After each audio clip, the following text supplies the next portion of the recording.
Correction সেন্টারটা হবে এরকম যে তারা এখানে কিছু কিছু ক্ষেত্রে কাজ করতে পারবে এবং কাজ করে যে তারা একটা উপার্জন করবে, এই উপার্জনটা তারা ইভেন তাদের ফ্যামিলিতে দিতে পারবে। সেও যে সময় খারাপ পাবে সেই সময় সেও একটা ট্রেন দিয়া বের হলো, সেই সময় সে সমাজে কিন্তু অন্যের সাথে মিশেও যেতে পারবে এবং একটা কাজও করতে পারবে।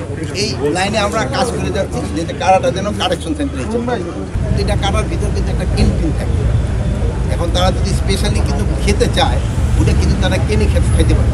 ধরুন যারা ভিআইপি কারারক্ষী তারা কিন্তু সব সময় হয়তো এইটা খাবে না, একদিন আজকে বলবো যে রুই মাছ খাবো, কালকে বলবো তারা পাঙ্গাস মাছ খাবে, আরেকদিন বলবো মুরগির মাংস খাবো। তারা যেই অর্ডারটা দেয় ওই অর্ডার মতো। এখন যার পয়সা আছে তারা তো ভালো খাইতে পারে।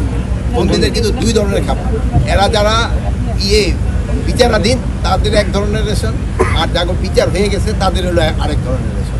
এবং ওই রেশন অনুপাত থেকে তারপরে তারা ডিভিশন প্রাপ্ত তাদের হলো আবার আরেক ধরনের রেশন। আটক যারা এরও বেশিরভাগই মাদকে, এই মেয়েরা দেখেন যে সুন্দর ড্রেস পরে আছে, ম্যাক্সিমাম মাদকের সাথে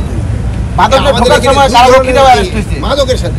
এই জন্য মাদকের সাথে আপনাকে একটা মানে আন্দোলন গড়ে তুলতে হবে, এটা আপনারা লোকজনকে সচেতন করতে হবে। আমি এই বিজেপিতে থাকা বলতে একটা কথা বলতাম যে তুমি এই একটা ফেন্সিডিল ছেড়ে দিচ্ছ, হয়তো 100 টাকা পাইতেছো, কিন্তু এই ফেন্সিডিলটা তোমার ছেলে যে সময় খাবে বা তোমার কোনো আত্মীয় খাবে সেই সময় কিন্তু তুমি টের পাইবে যে আমি 100 টাকা খাইয়ে কি ভুলটা করছি।